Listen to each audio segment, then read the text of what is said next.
കേരളം മുഴുവൻ ബംഗാളികളാണെന്ന് നമുക്ക് ഏവർക്കും അറിയാം. ഇന്ത്യയിലെ വിവിധ സംസ്ഥാനങ്ങളിൽ നിന്ന് തൊഴിൽ തേടി കേരളം ഒരു ഗൾഫായി കണ്ടുകൊണ്ടാണ് പലരും ഇങ്ങോട്ടേക്ക് എത്തിയിട്ടുള്ളത്. ഒരു കാലത്ത് നമുക്കറിയാം, ഈ തമിഴ്നാട്ടിൽ നിന്നുള്ളവരായിരുന്നു കൂടുതലും കേരളത്തിലെ ഈ പണികൾക്കൊക്കെ എത്തിയിരുന്നത്. മേശിരിപ്പണി, ഹോട്ടൽ കച്ചവടം, ഇങ്ങനെയുള്ള കാര്യങ്ങളും ഒക്കെയായിട്ട് തമിഴന്മാർ എന്നൊക്കെ പറഞ്ഞ് നമ്മൾ അവരെ മാറ്റി നിർത്തിയിരുന്നു.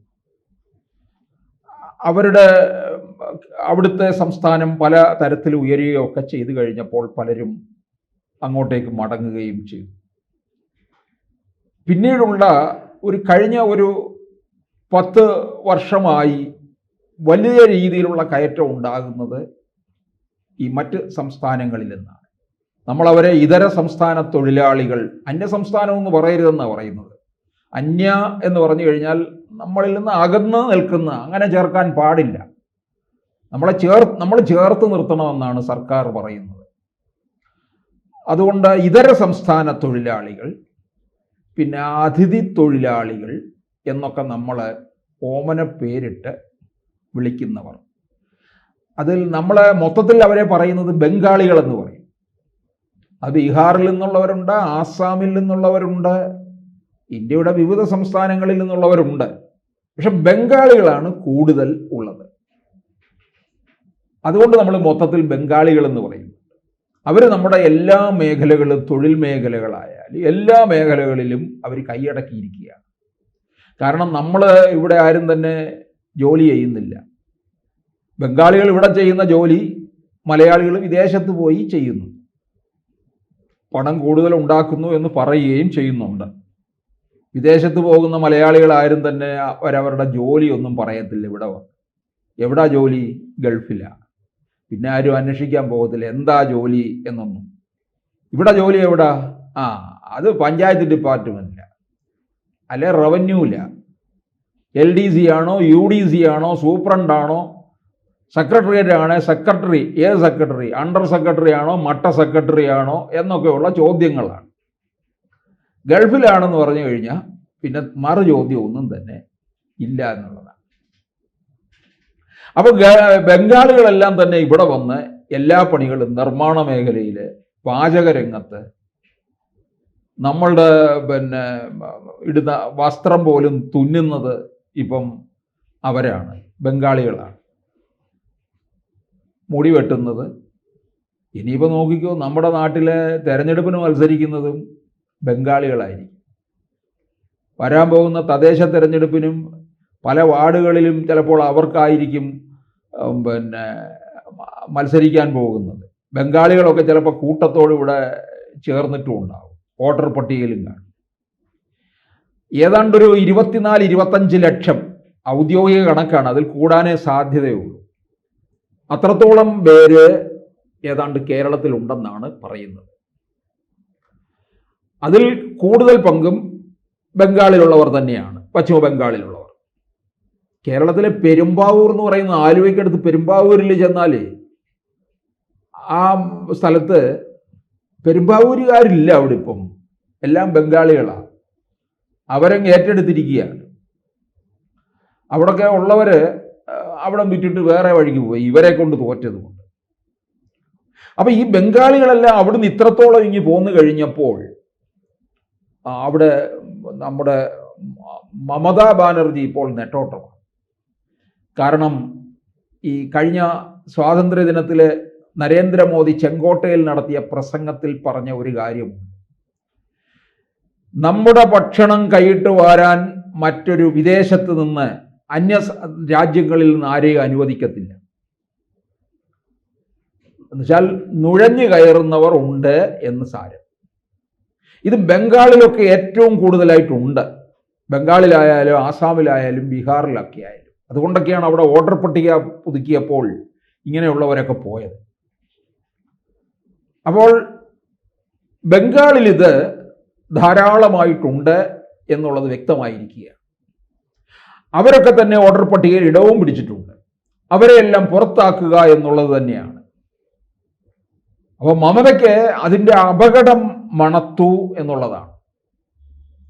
ആ അപകടം മണത്തത് കൊണ്ടാണ് മമത ഇപ്പോൾ എന്ത് ചെയ്യുന്നുണ്ട്, അവിടെ നിന്ന് കേരളത്തിലേക്ക് പോയിട്ടുള്ള ബംഗാളികളെ ഒക്കെ തന്നെ 10-20 ലക്ഷം പേരുണ്ടല്ലോ, അവരെല്ലാം തിരിച്ചു വിളിക്കുകയാണ്. അതിനൊരു പ്രത്യേക പദ്ധതി തന്നെ പേരുവിട്ടു, ശ്രമശ്രീ എന്നുള്ള പദ്ധതി. നിങ്ങൾ വരിക, നിങ്ങൾക്കിവിടെ ജോലി തരാം, ജോലി കിട്ടുന്നിടം വരെ നിങ്ങൾക്ക് താമസമുണ്ടെങ്കിൽ നിങ്ങൾക്ക് മാസം 5000 രൂപ വെച്ച് തരാം, നിങ്ങളുടെ മക്കൾക്ക് ഫ്രീ വിദ്യാഭ്യാസം തരാം, എല്ലാ തരത്തിലുള്ള ആനുകൂല്യങ്ങളും തരാം, തിരിച്ചു വരൂ മക്കളെ എന്ന് പറഞ്ഞ് മമതാ ബാനർജി ഇപ്പോൾ അവിടെ കിടന്ന് നെഞ്ചത്തടിച്ച് വിളിക്കുകയാണ്, നിലവിളിക്കുകയാണ്. കാരണം ഇവരൊക്കെ ഇവിടെ വന്നു കഴിഞ്ഞാൽ വേണം, മറ്റവരെല്ലാം വോട്ടർ പട്ടികയിൽ നിന്ന് പുറത്തു പോകും. നുഴഞ്ഞു കയറിയവരുണ്ട് അവിടെ മമതയുടെ ലിസ്റ്റിൽ. മമത നമ്മളോടൊപ്പം തെരഞ്ഞെടുപ്പ് നടക്കാൻ പോവുകയാണ് 2026 ബംഗാളിൽ, ഒപ്പം തമിഴ്നാടുമുണ്ട് നമ്മളും. അപ്പോൾ ആ തെരഞ്ഞെടുപ്പിൽ പുതിയ വോട്ടർ പട്ടിക വരുമ്പോഴേക്കും ഇത്തരത്തിൽ മമതയുടെ ആൾക്കാർ പലരും പുറത്തു പോകേണ്ടി വരും. അപ്പോൾ ശരിയായിട്ടുള്ള ബംഗാളികളെയൊക്കെ ഇങ്ങ് കൊണ്ടുവരിക, എന്നിട്ട് ഇത്തരത്തിലുള്ള ഓഫർ, മമതാ ബാനർജി ഓഫർ വെച്ചിരിക്കുകയാണ് കേട്ടോ. ലോകത്തെവിടെയെങ്കിലും നമ്മൾ കേട്ടിട്ടുണ്ടോ തൊഴിൽ തേടി മറ്റിടങ്ങളിലേക്ക് പോയ ഇതര സംസ്ഥാനങ്ങളിലേക്കോ അല്ലെങ്കിൽ വിദേശ രാജ്യങ്ങളിലേക്കോ പോയവരെയൊക്കെ തിരിച്ചു വിളിക്കും. ഇനിയുള്ള കാലത്ത് ആ പോയവരെല്ലാം തിരിച്ചു വരും എന്നൊന്നും ഉറപ്പൊന്നുമില്ല. ഇപ്പൊ തന്നെ കേരളത്തിൽ നിന്ന് പണ്ട് എത്രയോ വർഷങ്ങൾക്ക് മുമ്പ് എത്രയോ മലയാളികൾ മുംബൈയിൽ പോയി, അവരവിടെ ജോലി ചെയ്തു, അവരവിടെ സ്ഥിരതാമസമായി, സ്ഥലം വാങ്ങിച്ചു, വീട് വെച്ചു, കുട്ടികളെ പഠിപ്പിക്കുന്നു, മക്കളെ കെട്ടിച്ചയച്ചു. ഇതെല്ലാം മുംബൈ കേന്ദ്രീകൃതമായിക്കൊണ്ട് മുംബൈ അവരുടെ നാട് പോലെ ആയി തീർന്നു എന്നുള്ളതാണ്. അവരൊക്കെ തിരിച്ചു വരുമോ? ഇല്ല. അങ്ങനെ ബോംബെ ഒരു മഹാനഗരമായി മാറുകയും ചെയ്തു എന്നുള്ളതാണ്. അതുപോലെ കേരളത്തിലേക്കും വന്ന ഇവർ ഇപ്പൊ ദീദിയുടെ ഈ വാക്കുകൾ കേട്ട് വല്ല നൊസ്റ്റാൾജിയ ഉണ്ടായി തിരികെ പോകുന്നവർ എത്രയെങ്കിലും കാണുമായിരിക്കാം. ഇവിടെ പലതരത്തിൽ നിർമ്മാണ രംഗത്ത് ഒക്കെ തന്നെ അവരവരുടെ പ്രാഗൽഭ്യമൊക്കെ തെളിയിച്ചു നിൽക്കുകയാണ്. പക്ഷെ ഇത് കേൾക്കുമ്പോൾ ഇവിടെയുള്ള കുറെ മലയാളികൾ കരുതുന്നുണ്ടാ ഇവരെല്ലാം കൂട്ടത്തോടെ പോകട്ടെ, നല്ലത് തന്നെയാണ്, അക്രമം കുറയുമല്ലോ. ശരിയാണ്, അങ്ങനെയും ഉണ്ട്. പിന്നെ ഇവർ പോയി കഴിഞ്ഞാൽ കേരളത്തിലെ നിർമ്മാണ മേഖലയായാലും നമ്മുടെ എല്ലാ കാര്യങ്ങളും പ്രതിസന്ധിയിലാകുമെന്നുള്ളത് ഉറപ്പാണ്. കേരളത്തിലെ ഹോട്ടലുകളൊക്കെ മിക്കവാറും അടച്ചു പൂട്ടും. അവിടെ വെറോട്ട അടിക്കാൻ നിൽക്കുന്നത് മുഴുവൻ ബംഗാളികളാണ്. മുടിവെട്ടുന്നിടത്ത് ബംഗാളി. ഇത് കൂട്ടത്തോടെ ഇവിടുന്ന് അങ്ങ് പോയി കഴിഞ്ഞാൽ ഇങ്ങനെയുള്ള കാര്യങ്ങൾ സംഭവിക്കും. തൊഴിൽ വലിയ പ്രതിസന്ധി നിൽക്കുമെന്നുള്ളതാണ്. ഒരു കാര്യങ്ങളും സുഗമമായി മുമ്പോട്ട് പോകില്ല എന്നുള്ളതാണ്. അത് അങ്ങനെ ഒരു കാര്യം നമ്മളെ സംബന്ധിച്ച്. പക്ഷേ മമതാ ബാനർജി ഇവരെ കൈകൊട്ടി വിളിക്കുന്നത് അല്ലെങ്കിൽ സ്നേഹത്തോടെ വിളിക്കുന്നത്, ഓഫർ നൽകിയിരിക്കുന്നത്,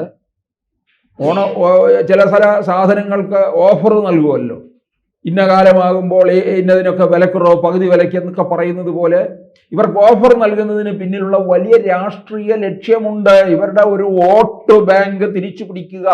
ബംഗാളിൽ മമതാ ബാനർജിയും തൃണമൂലും BJPയും തമ്മിലാണ് ഏറ്റുമുട്ടുന്നത്.